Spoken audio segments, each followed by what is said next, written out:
The night had already sunk deep into the city when Ryan stepped out of the cab and looked up at the old warehouse-turned-club. Velvet, the name whispered in a glowing crimson sign. The place wasn't on any map. No Instagram tags. No website. Just a name passed through lips and text messages, always followed by a wink or a warning. He was 24, recently out of a long-term, boring relationship, and curious, aching for something he couldn't name. Something raw. Real. Dangerous, maybe. The bouncer eyed him up and down, then scanned the code on Ryan's phone. No ID check. No small talk. Just a black velvet curtain that parted like the mouth of some secret god. Inside, everything was red. Crimson lights. Deep shadows. Leather couches and champagne flutes. People in tailored suits and black latex. Eyes that scanned, judged, measured desire like currency. And then he saw her. Tall. Commanding. Late 30s or early 40s, maybe. Her black dress clung to her like oil, her hair twisted into a braid that looked more like a weapon than a style. People parted as she walked. She didn't need to speak to be obeyed. Their eyes met. It was instant. No smile. No flirtation. Just heat. Cold, knowing heat. She beckoned him with a finger. Ryan didn't hesitate. They sat in a private corner, semi-hidden by velvet drapes. Music pulsed like a slow heartbeat. She didn't ask his name. She didn't offer hers. "You're new," she said. "Yeah," he admitted, voice low. "I can always tell. You walk like someone who doesn't know what he wants but wants to be told." He swallowed. "Maybe." She leaned in. Her perfume was sharp, dark, intoxicating. "I don't do maybes." Something in her tone made his spine straighten. "I want to learn," he said. Her eyes lit up. "You're a student, then?" A pause. "Good." She took his chin in her hand. Her grip was firm. "I'm Elena. And if you're serious, you'll come with me. Now." He nodded. Words felt useless. She led him down a side hallway, past locked doors and curtained windows. The air changed thicker, like steam and perfume. The room they entered wasn't what he expected. No chains. No cages. Just elegance. Dim lights. A leather couch. A bottle of red wine already open. "Strip," she said casually, pouring 2 glasses.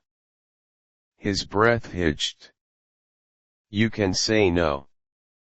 Walk away now and no one will stop you. But if you stay, your choices belong to me. Understand?" He hesitated for 1 second. Then reached for the buttons on his shirt. Her smile was slow and approving. They talked. Or rather she talked, and he listened. About limits. Rules. Pleasure as a gift, pain as power, the difference between submission and surrender. She didn't touch him, not yet. And somehow, that made him ache more than any kiss. The next 3 nights he returned. Never invited, but always expected. Each night, a new layer was stripped, not just clothes, but ego, fear, doubt. She blindfolded him, whispered commands, made him kneel, watch, wait, want. She never rushed, never asked for more than he was ready to give. And somehow, that made him want to give everything. On the 5th night, she brought someone else. "This is Elena," Elena said. "She's been mine longer than you've been alive." The woman was shorter, curvier, mid-30s, with freckles and a cruel smile. Her eyes ran over Ryan like she already owned him. He froze. Elena tilted his chin up. "Trust," she said simply. That night was different. It wasn't about sex, it never really was. It was about power, surrender, obedience. Liana teased, whispered, touched, but only when Elena allowed. They made him watch them kiss, slow and hungry. Then made him describe what he saw, what he felt, what he wanted. By the end, he was trembling, but not broken. Elena kissed his forehead. "You did well." He didn't know why, but he almost cried. Weeks passed. He wasn't just part of the club now, he was part of them. Owned. Maybe. But willingly. Elena's lessons turned into something deeper. Philosophy. Art. Control as an aesthetic.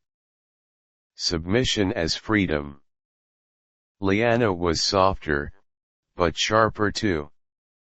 She liked to tease him in public, make him flustered, whisper filth into his ear while Elena watched with a smirk. Some nights, the 3 of them would lie together, untouched, wrapped in leather and silence. The tension itself was its own kind of climax. But it wasn't just about play. Ryan started asking questions. He wanted to know why this world worked. Why it felt safer to kneel at Elena's feet than to chase empty hookups or chase corporate dreams. Why Liana could break his confidence with a single look but build it again with a laugh. He didn't just want to obey anymore. He wanted to understand. That's when Elena gave him her collar. Not to wear. To hold. "Only those who know why they kneel deserve to rise," she said.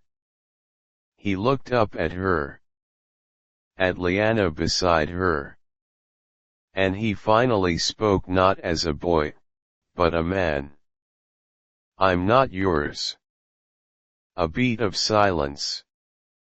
"I'm ours," he said. And Elena smiled. Not with dominance. But something softer. Almost love. Almost. Months passed. Outside, the world went on: jobs, traffic, politics. Inside Velvet, Ryan thrived. Grew. Explored. Some nights, Elena still made him kneel. Sometimes they both did. Other nights, she gave him the reins, testing his power, measuring his growth. And some nights, they simply danced. Nothing more. Barefoot on the cold concrete floor. Liana humming softly. Elena's eyes never leaving his. He had found what he came for, not sex, not fantasy, but meaning. And the women who helped him find it?